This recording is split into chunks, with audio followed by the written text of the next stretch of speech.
De Dios, pedimos al Señor que sea Él quien nos revele en esta mañana y que sea Él quien nos exhorte y nos anime en cada una de las predicaciones que se llevan a cabo en esta congregación. Estamos estudiando el libro de Lucas, un libro que más que ser un testimonio, es una investigación exhaustiva, sistemática, acerca de la vida de nuestro Redentor el Cristo. Y hemos visto que había una serie de situaciones hacia las cuales Lucas había enfatizado concretamente. Y la última que vimos fue el nacimiento de Juan. Pero, al igual que toda esa expresión, finalizamos en el versículo 66.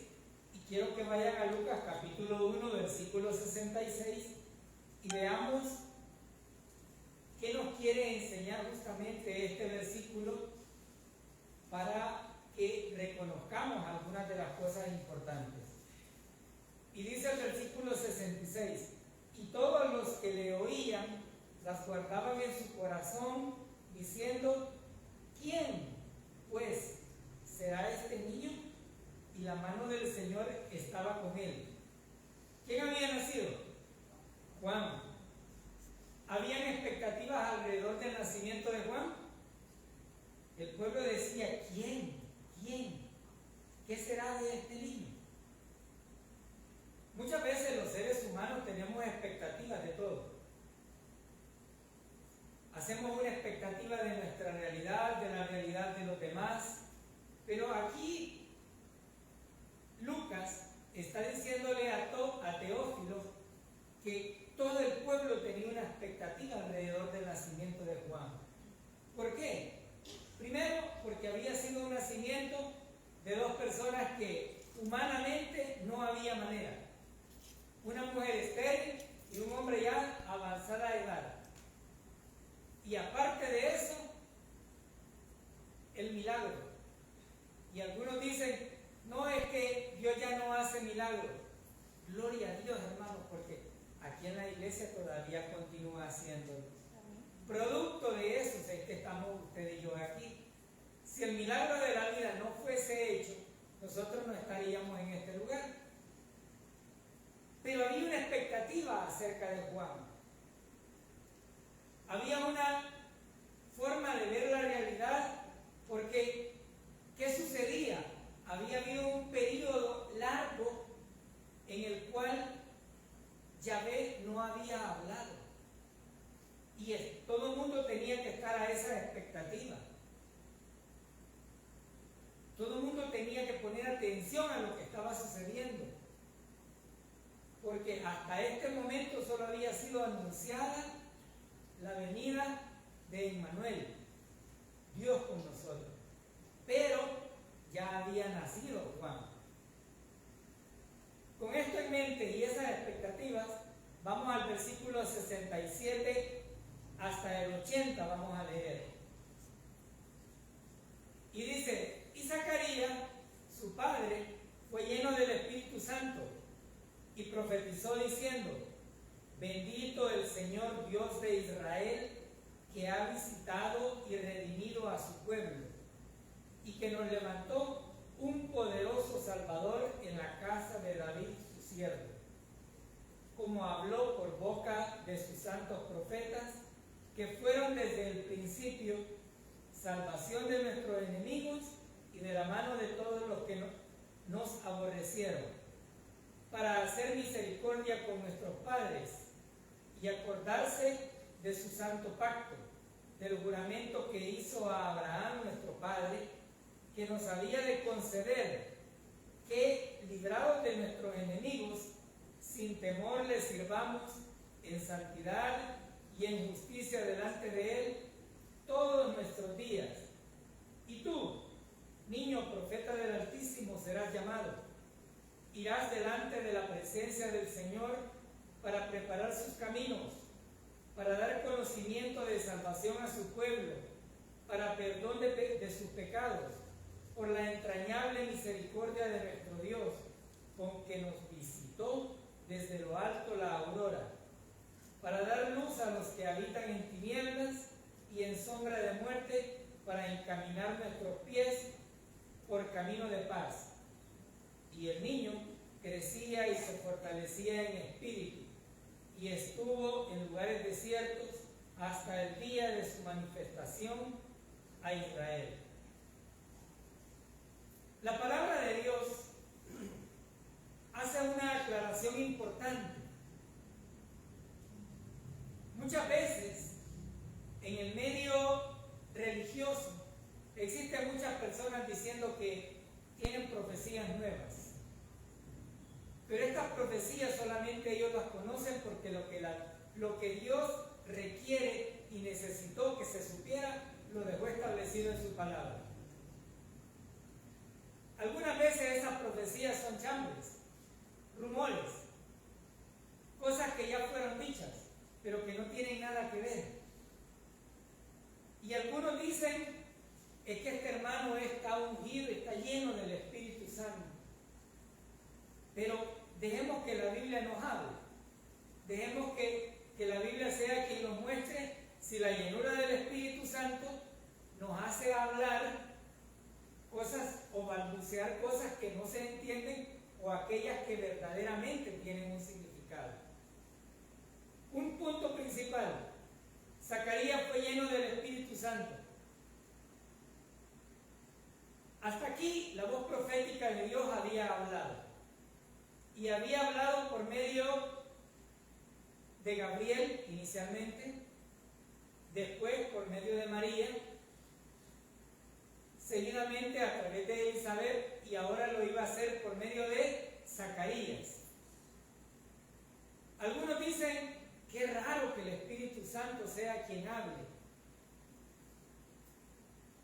Raro no es, porque la inspiración bíblica dice que el Espíritu Santo susurró a cada uno de los escritores que era lo que realmente se iba a plasmar en la Biblia.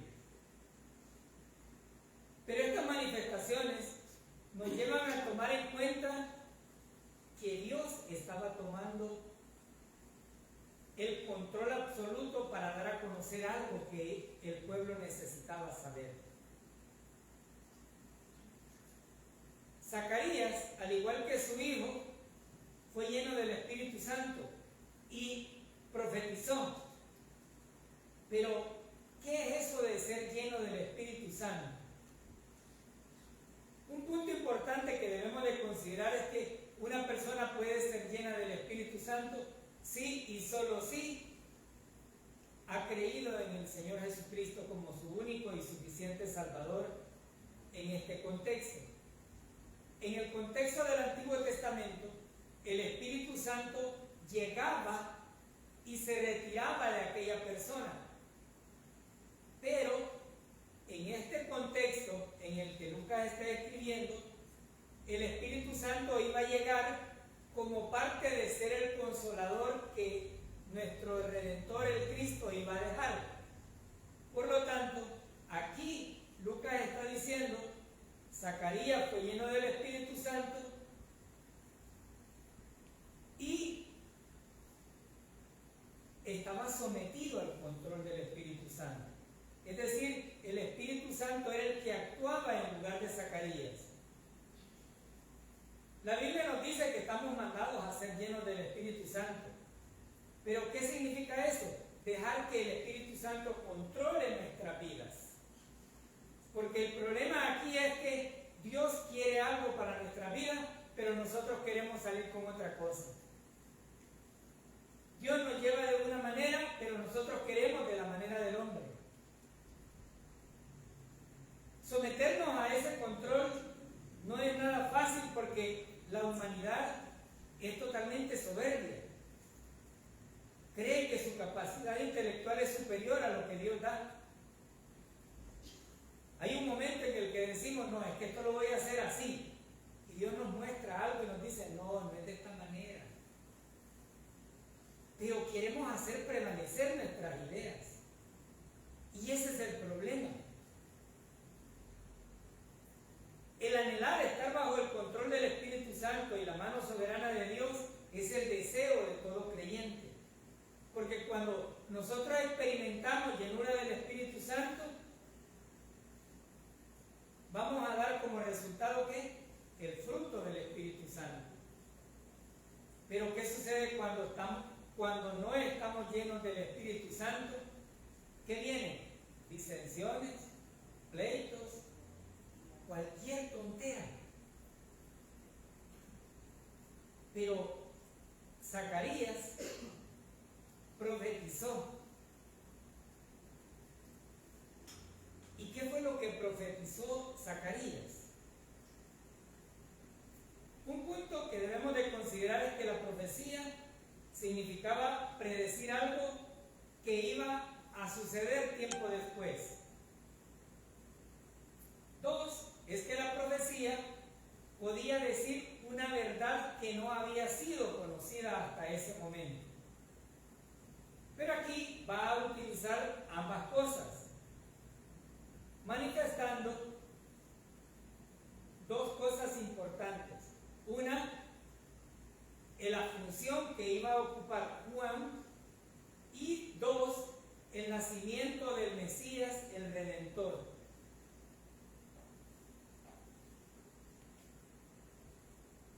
La pregunta aquí es, ¿entendieron realmente los que estaban en la audiencia la profecía de Zacarías? Hasta cierto punto sí. Pues el testimonio que da Lucas dice, él profetizó acerca del Cristo. ¿Utilizó un lenguaje angelical? No, era entendible. Zacarías había pasado 9 meses sin hablar. 9 meses y unos días. Porque la Biblia dice que cuando iban a presentar al niño. Pero igual, ¿entendía realmente qué era eso? ¿Y por qué llevo a esto alusión? Porque algunas personas dicen, es que para que Dios te haga el milagro, tenés que ser realmente una persona bien fiel.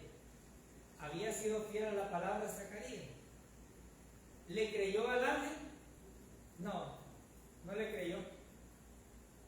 Le dijo, yo siendo tan viejo, y si mi mujer es estéril. ¿Cuántos creemos en los milagros que el Señor hace en este tiempo? ¿Pero los hace porque nosotros lo merecemos o porque Él le place hacer los milagros? Porque Él quiere hacerlos. Zacarías dice, bendito el Dios de Israel que ha visitado y redimido a su pueblo. Habían 400 años, no se sabía nada, pero Zacarías dice, ha visitado. ¿Ya había nacido el Cristo? No. ¿Pero qué está haciendo Zacarías? Profetizando que iba a nacer y que iba a estar ahí.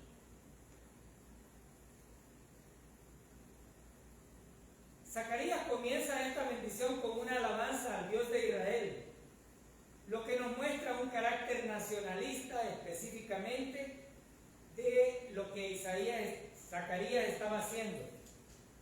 Y dice, bendito sea el Señor Dios. Esta es una expresión muy común en el Antiguo Testamento, pero que al mismo tiempo salen de la boca de Zacarías por haber experimentado una disciplina. Porque el haber quedado mudo no fue casualidad, fue una disciplina que el Señor determinó. Como no creíste, ahora te vas a quedar mudo. Por lo tanto, muchas de las disciplinas que nosotros recibimos no siempre son elementos negativos, ni tampoco significa que debamos de quejarnos por cada una de las cosas, sino por el contrario, debe ser un elemento que nos lleve a bendecir al Señor. ¿Por qué? Porque el Señor es el único que merece la honra y la gloria y la alabanza. Como sacerdote agunillo, Zacarías anhelaba el cumplimiento de las profecías o de los pactos que habían hecho sus antepasados. Pero recordemos que los pactos tenían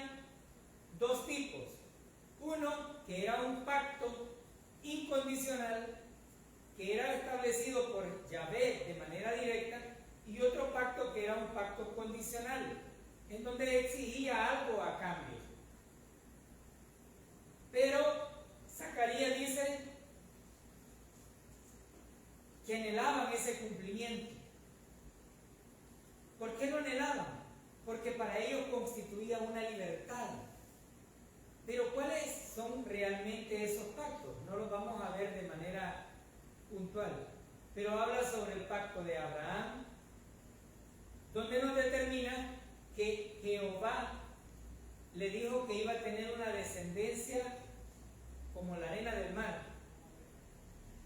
y que iba a ser de ella una nación grande. Pero también le afirmó que en él iban a ser benditas todas las naciones.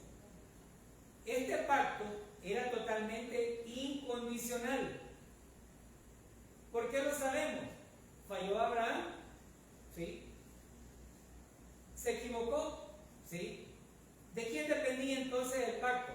De Yahvé. Pero luego habla sobre el pacto de David. En el pacto de David, nosotros encontramos que David fue un rey que fue muy criticado por la forma de adorar, por algunas de las cosas que hizo, y fue contrastado por medio de un profeta por haber tomado lo que no le pertenecía. ¿A qué queremos llegar con este punto? Que Dios puede establecer un pacto no viendo cuáles son nuestras debilidades, sino tomando en cuenta su poder para actuar sobre él con quien hace el pacto. ¿En qué consistió eso? Bueno, le dijo que su reino sería para siempre, pero el reino de David todavía sigue, porque algunos dicen, pero el reino de David se terminó, pero no han entendido que había una descendencia. Después de David iba a ir a Jacob, después, como lo explicó el hermano Aníbal y el hermano B de los estudios anteriores, se establecía que de David iba a venir quien iba a tener un reino eterno. Estaba hablando de Cristo. Y la naturaleza de David se vio identificada desde los dos puntos de vista, tanto de José como de María. Por lo tanto, este pacto también era incondicional. Pero para el pueblo de Israel, el cumplimiento de estos pactos determinaba que iba a venir un redentor, que los iba a salvar, que los iba a guardar, que los iba a proteger. Por lo tanto, estos pactos eran a los cuales él estaba haciendo alusión. Pero al mismo tiempo, Zacarías estaba profetizando acerca del nacimiento de Jesús. Porque al darse el cumplimiento de los pactos, como desarrollo del cumplimiento, iba a venir el Redentor. Por lo tanto, nosotros podemos entender que hasta este punto Zacarías estaba dando profecía tras profecía para manifestar que el nacimiento de Jesús iba a llegar.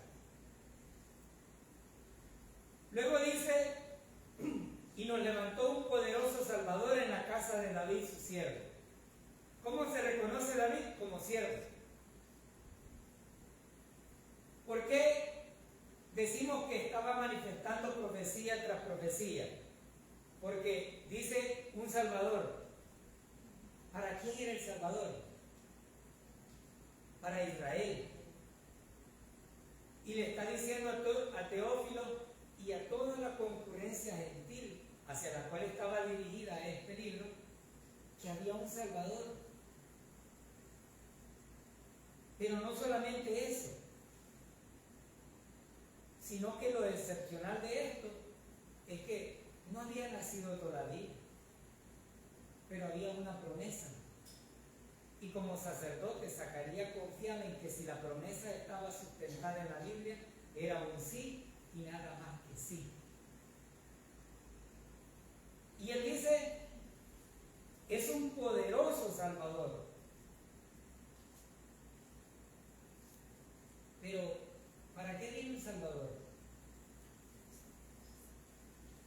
para salvar.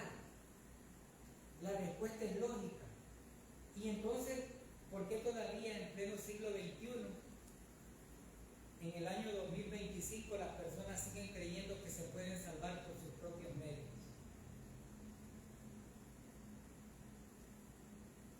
El Salvador entero, mi país, celebra el nacimiento de un Salvador todos los diciembre, pero no creen en ese Salvador. Muchos incluso hacen hasta el montón de nacimientos y muñequitos y dicen, ha nacido el Salvador, pero quieren salvarse a su manera. Lucas está enfatizando que es un poderoso Salvador, es decir, no es cualquier Salvador, porque el pueblo de Israel tenía reyes, tuvo jueces que lo libraban de los problemas que tenía por medio de la manifestación gloriosa del Señor. Pero ahora ya no hay reyes, ya no hay, los gobiernos que hay no los van a salvar. Ningún gobierno establecido sobre la tierra puede salvar a la humanidad y llevarla al cielo. Puede llevarle un paquetito de alimentos, puede darle la posibilidad de una vacuna, puede darle cualquier cosa material, pero la salvación es única y exclusivamente de nuestro Señor Jesucristo. Y los gentiles debían de saberlo. ¿Por qué? Porque ellos tenían la concepción de que aquel Dios que había sido crucificado en la cruz humanamente no tenía el poder de salvar. Pero Lucas les dice, es un poderoso Salvador. ¿Creemos realmente eso? ¿Que es poderoso? Amén. ¿Qué nos muestra justamente eso? Que es a la manera de lo que Dios estaba plasmando, no a la manera de lo que el hombre quiere. Y lo vimos sustentado bíblicamente. David, en el afán de servirle al Señor, le dijo, Señor, yo voy a edificar tu casa. Yo la voy a hacer. ¿Y cuáles fueron las palabras de Dios? No. ¿Quería servirle a David? Sí. ¿Quería el servicio Dios que David había ofrecido? No. Pero le dijo, no la vas a hacer vos, va a venir otro. ¿De quién estaba hablando? De su hijo, Salomón. Pero aquí nosotros aprendemos, una vez más, que los pactos que el ser humano establece probablemente no tengan la validez que los pactos que Dios establece con la humanidad. Porque David quería lo mejor, pero Dios le dijo, no es así. Y aquí podemos aprender a la manera de Dios y no a la manera de los hombres. El versículo 70 nos dice, como habló por boca de sus santos profetas que fueron desde el principio. Estos pactos habían sido manifestados por los profetas, habían sido dados a conocer. Recordemos que Israel tenía la obligación de dar a conocer la palabra a sus hijos, a los hijos de sus hijos y a todos los demás en el pueblo. Pero hay algunas observaciones que debemos realizar. Este versículo dice por boca, boca en singular, pero dice profetas en plural. Ahora la pregunta es, ¿hubo alguna disonancia entre los profetas con una sola boca? No, y esto es lo maravilloso de la profecía, que ninguno de los profetas dijo algo contrario, sino que fueron tan asertivos y el susurro del Espíritu Santo fue tan positivo que todo cuanto dijeron tenía una coherencia y una unidad. Y esto es lo maravilloso de la palabra, porque hay personas que dicen, pero es que la Biblia se contradice. No, la Biblia no se contradice, la Biblia tiene su propia explicación. ¿Por qué todo tenía esa misma concatenación? Porque provenía de una sola unidad. la boca de Dios. Porque estos profetas fielmente anunciaban lo que Dios estaba queriendo que el pueblo supiera. ¿Es así el profeta que ustedes tienen en las iglesias allá en las grandes ciudades? No. Yo recuerdo una exalumna que me dijo, mi esposo profetiza. Y le dije, cuéntame, ¿qué es lo que profetiza tu esposo? Y me dijo, profetizó que tuvo un sueño y que iba a suceder esto y esto. Y le digo, pero eso no es profecía. Y me dijo, es que usted es de los incrédulos que no le creen a las profecías. ¿Qué era la profecía, creen ustedes? Que la fulana se iba a ir con el marido. ¿Cuántas personas perdiendo el tiempo? Estos profetas eran diversificados. Probablemente algunos de ellos ni se conocieron, pero todos tenían una sola unidad. Y fueron el instrumento que Dios utilizó para dar a conocer sus verdades.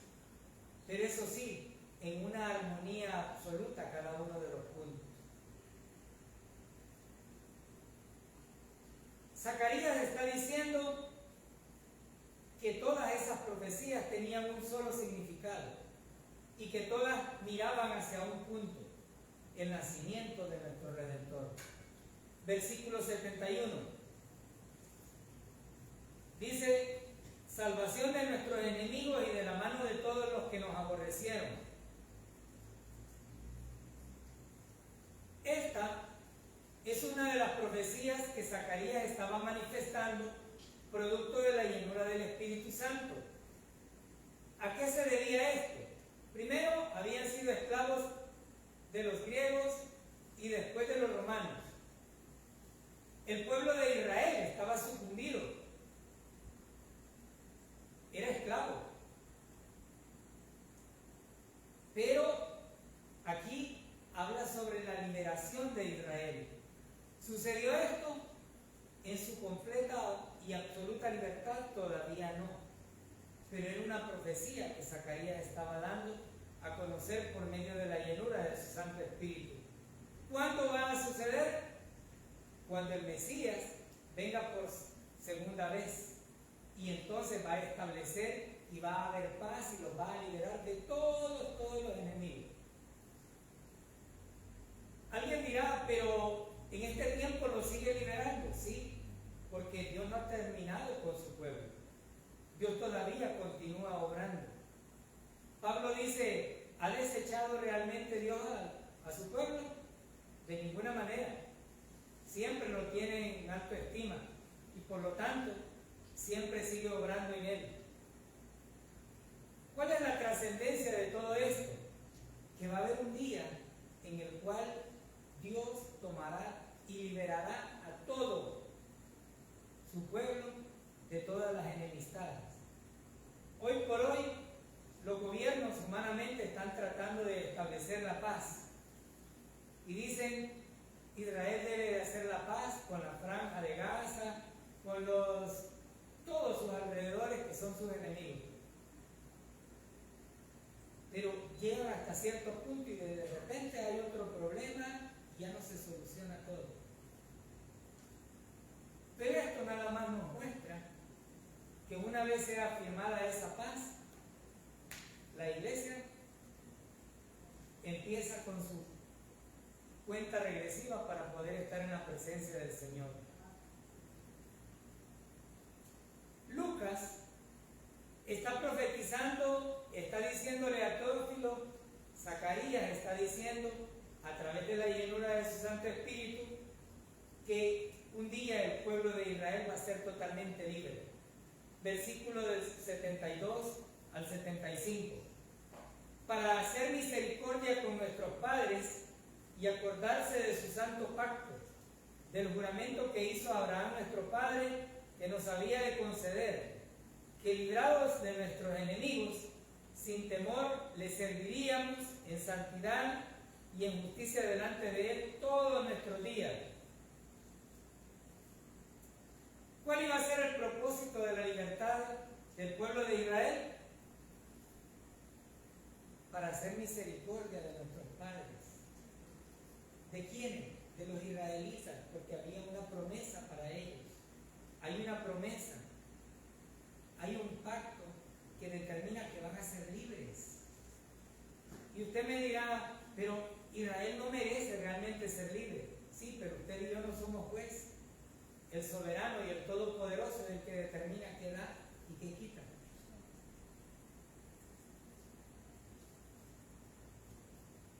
Yahvé le dijo a Abraham que iba a haber un beneficio, que le iba a conceder, que lo iba a librar de los enemigos. ¿Para qué? Para que le sirviera. Y aunque este fue un pacto dado al pueblo de Israel, eso no significa que la libertad que Cristo nos dio a nosotros no tenga el mismo objetivo, sino por el contrario. Usted y yo fuimos libertados del pecado para que le sirvamos al Señor, para que hagamos y le alabemos. ¿Por qué? ¿Cuál fue el motivo por el cual lo hizo? Por misericordia. Esa misericordia que cada día se renueva. Y yo me preguntaba cuando leía un poco de este estudio y decía, ¿qué pasaría si la misericordia de Dios tuviera un límite? Así como nuestras vidas. Estaríamos realmente fritos. Pero la Biblia nos dice que día por día se renueva su misericordia. Y eso nos da la esperanza de que la misericordia de Dios siempre va a estar con nosotros. Cuando son las 11:59 de la noche, me quedé sin misericordia de este día. Pero al empezar las 12, la misericordia de Dios está renovada nuevamente.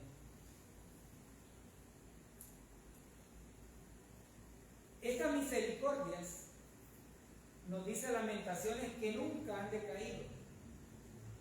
Y esto nos da la fortaleza para cada uno de nosotros, porque son las misericordias de Dios las que nos permiten estar de pie.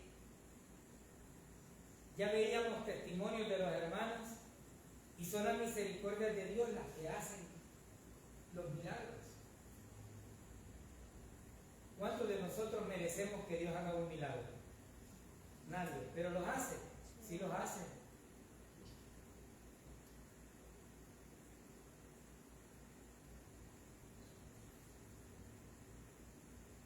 Y esto nos muestra que cada uno de nosotros hemos sido libertados del pecado para servir al Señor, para adorarle y para alabarle en todo tiempo. Porque Lucas nos está mostrando la fidelidad que Dios tiene al cumplir los pactos y que el verdadero sentido de un creyente debe ser servir al Señor, pero servirle no pensando en recibir una recompensa, sino servirle por amor y por gracia. Porque la libertad tiene un precio, pero ese precio no lo pagamos nosotros, lo pagó nuestro Señor Jesucristo en la cruz. Ese precio fue pagado por Él, y ese precio fue una sola vez y para siempre. Por lo tanto, las personas que nos ven a través de las redes deben de entender que hay un Salvador, que hay un Redentor, que pagó con su sangre preciosa en la cruz. Porque para poder llegar al estándar que Yahvé necesitaba, había que ser alguien santo, pero humanamente no hay nadie. Pero nuestro Señor Jesucristo fue a la cruz. ¿Para qué? Para salvar a la humanidad. Y Zacarías lo estaba anunciando a través de la llenura del Espíritu Santo, que les iba a libertar al pueblo, pero también que había nacido un gran Salvador, un poderoso, no un Salvador cualquiera, no alguien que dice yo le voy a solucionar los problemas que usted tiene. No, porque los problemas humanamente siempre van a existir, pero el camino al cielo solo hay uno,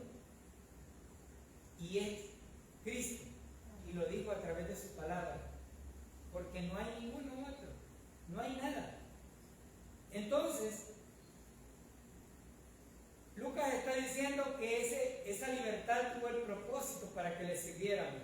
Versículos 76 y 77. Ahora, Zacarías cambia su profecía y se dirige ya no a lo que nosotros queremos saber de Cristo, sino a su Hijo. Y dice, y tú niño, profeta del Altísimo serás llamado, porque irás delante de la presencia del Señor para preparar sus caminos, para dar conocimiento de salvación a su pueblo, para perdón de sus pecados.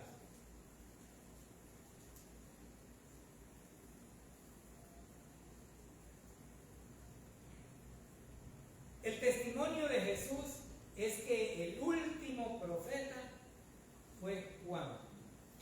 No hay más. Se cerró el libro del profeta. Si en tu iglesia tienen un profeta que fue decretado por un hombre, no tiene ninguna autenticidad. ¿Quién lo dice? ¿La iglesia bautista? No, la Biblia, que es la autoridad suprema. ¿Quién lo determinó? Cristo, porque él dice que el último profeta fue Juan. Pero le dice, profeta del Altísimo serás llamado. En la cultura judía, cuando una autoridad iba a llegar a un pueblo, había alguien que iba anunciándolo para que el pueblo tuviera toda la oportunidad de presenciar la llegada de esa autoridad. A Juan le correspondía en este contexto dar a conocer que iba a llegar el Salvador, el Mesías prometido. Y le dice, será el profeta del Altísimo, pero irás delante de la presencia del Señor para preparar sus caminos. A Juan lo podemos conocer como el precursor del Mesías. ¿Y cuál es lo increíble de esto? Que Jesús no había nacido. No había nacimiento.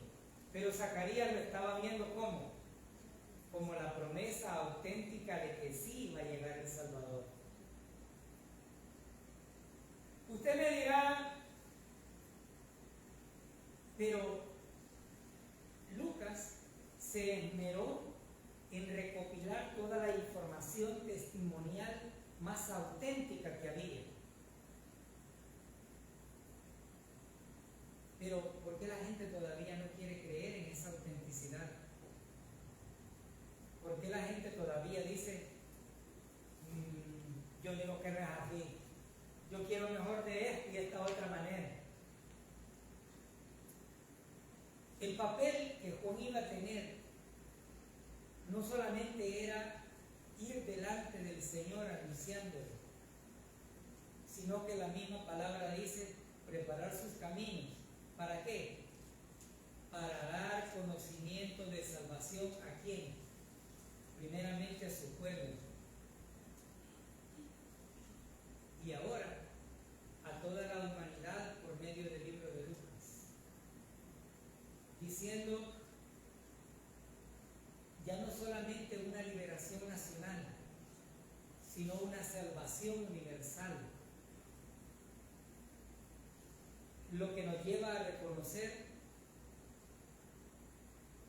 que el pueblo debía de conocer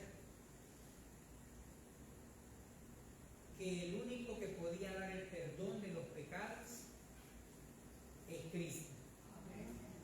No hay más.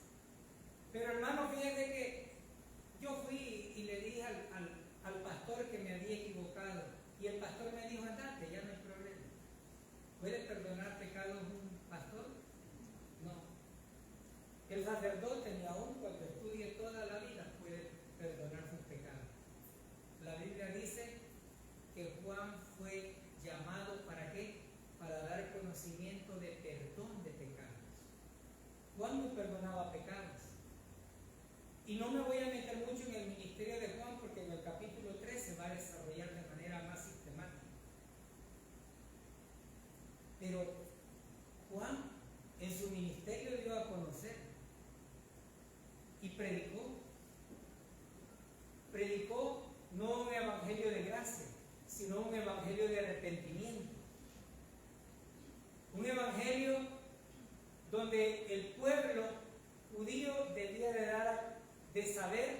había llegado el Redentor, el Mesías con el cual estaban esperando. Pero ellos esperaban un Mesías glorioso, esperaban un Mesías que destruyera todo, no esperaban un Mesías que fuera servicial. Muchos todavía continúan esperándole. Pero Lucas está dando el testimonio de esa existencia. Pero al mismo tiempo, le dice que Juan mostraría a la gente la remisión de pecados. El ministerio de Juan fue lleno de bautismos. Pero él mismo dijo, yo bautizo en agua, pero viene uno que bautiza en el Espíritu Santo. Él preparó todo el sendero por el cual nuestro Señor Jesucristo iba a andar. Y no solamente eso, sino que hizo su palabra, hizo según la palabra y la profecía que el Señor había determinado.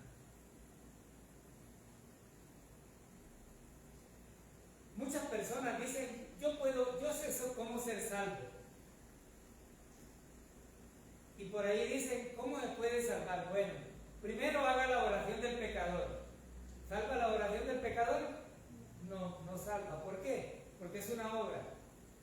Porque yo tengo que hacer una petición y decirle, Señor, ¿sabe el Señor que yo soy pecador? Sí. Pero primero, para que usted sea salvo, tiene que bautizarse. ¿El bautismo salva? Es un rito. ¿Que debemos de bautizarnos? Sí, en obediencia al mandato de lo que Dios dijo. Pero usted va a tomar la cena del Señor. No, es que fíjese que no es bautizado, pero ha creído, sí. Entonces, ¿qué es más? ¿Creer o bautizarse? ¿La cena del Señor salva? No. ¿Qué es? Un rito de conmemoración ordenado por el Señor con una promesa de que un día estaremos en su presencia celebrando.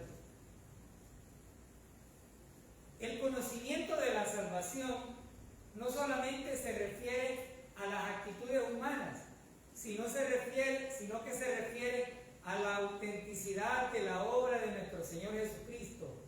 Es Cristo quien salva, no las iglesias. Es Cristo quien salva, no nuestras obras.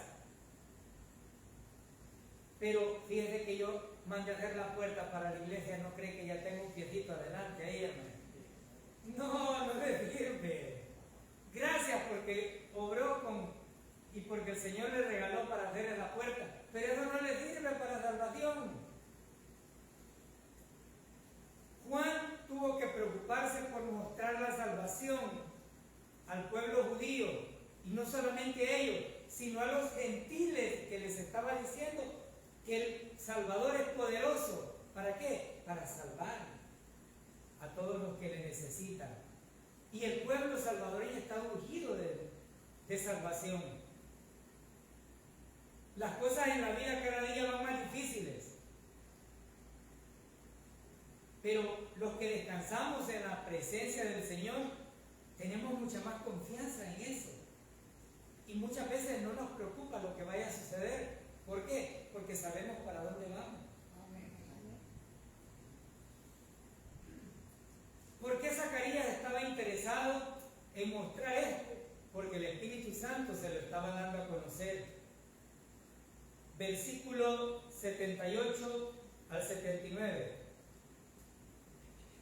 Por la entrañable misericordia de nuestro Dios, con que nos visitó desde lo alto la aurora, para dar luz a los que habitan en tinieblas y en sombra de muerte, para encaminar nuestros pies por camino de paz. ¿Será que la gente no entiende cuál fue el propósito de la venida de nuestro Señor? Lucas dice que fue por la entrañable misericordia de nuestro Dios, con que nos visitó de lo alto la aurora, para dar luz a los que habitan en tinieblas. ¿Quiénes son estos? Toda la humanidad que no conoce a Dios. Todos aquellos que están sin Cristo y el Espíritu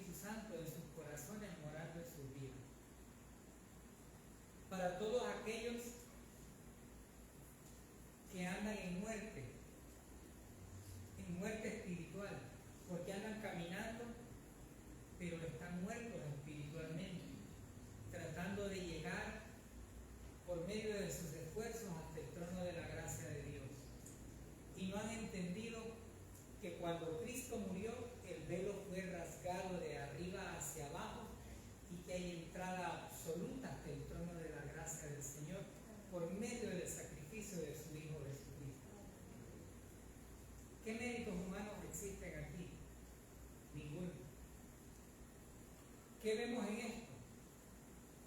Que el mundo está habitando en tinieblas y en sombras de muerte, y que la oportunidad de la salvación ha llegado para todos aquellos que creen en nuestro Señor Jesucristo, para todos aquellos que deciden poner su confianza absoluta en la obra de nuestro Redentor.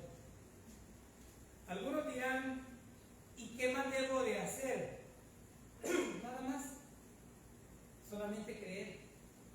El carcelero de Filipo le dijo a Pablo, ¿y qué debo de hacer para ser salvo? Y le dijo, cree en el Señor Jesucristo y serás salvo tú y tu casa.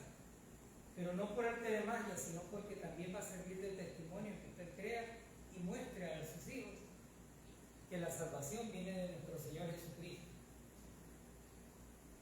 Únicamente así es que podemos ver cómo se manifiesta el camino hacia la paz. Y hay algo que llama mucho la atención en estos versículos, que dice la entrañable misericordia que Dios tuvo. Es decir, la compasión que Dios tuvo al ver a una humanidad imposibilitada de poder salvarse a sí misma. Y solamente podemos decir, gracias Señor. Gracias por esa salvación. Y gracias porque yo estaba en camino de muerte, pero fue la misericordia de Dios la que permitió que yo pudiera entender el Evangelio. Pero no solamente eso, sino que ahora que ya hemos entendido el Evangelio, nuestro camino está en la paz. Pero no solamente en la paz del corazón, sino que ahora ya no tenemos una enemistad con nuestro Señor, con nuestro Redentor. Él nos reconcilió con nuestro Padre y nos dijo, tetelestai, ya no hay más. Ya no necesitamos estar preocupados por ninguna de las cosas que pueda suceder. Zacarías, en la llenura del Santo Espíritu y la profecía que dio a conocer, habló más de Jesucristo que de su propio Hijo, porque estaba totalmente siendo utilizado por el Espíritu Santo para dar a conocer esa verdad. Y por último, el versículo 80 dice, y el niño crecía y se fortalecía en espíritu. El crecimiento no solamente habla del crecimiento físico, sino del crecimiento espiritual que Dios iba a dar a este hombre para que cumpliera su misión. Una misión que era llevar el conocimiento de la verdad, de la salvación y el perdón de pecados por medio de Cristo, no por medio de Juan. Porque algunos dicen, ya ven, a Juan le dio la potestad de perdonar pecados. No. Como decía un personaje por ahí, pero es que el único que puede perdonar pecados son los que vienen de la línea de Pedro, porque el Pedro es el primer papa. ¡Qué error! Pero Lucas no está enfatizando ni en los profetas, ni en Zacarías, las profecías, sino en Cristo. Y la palabra que Dios había manifestado por medio de Zacarías era lo que iba a prevalecer, porque Él estaba tomando el control de todo. Y después de tanto tiempo que había pasado sin hablar, ahora ya estaba obrando para bien, no solamente de su pueblo, sino de toda la humanidad. Gracias al Señor por esas palabras que nos da a través de Lucas, y que sea Dios quien guíe nuestro caminar, porque ahora que ya hemos entendido que somos salvos por gracia, lo único que tenemos que hacer es vivir por gracia. Que Dios bendiga su palabra. Amado Padre Celestial, gracias le damos, Señor, por su bondad y su misericordia, y por ilustrarnos, Padre, que usted es el centro del universo, usted es el centro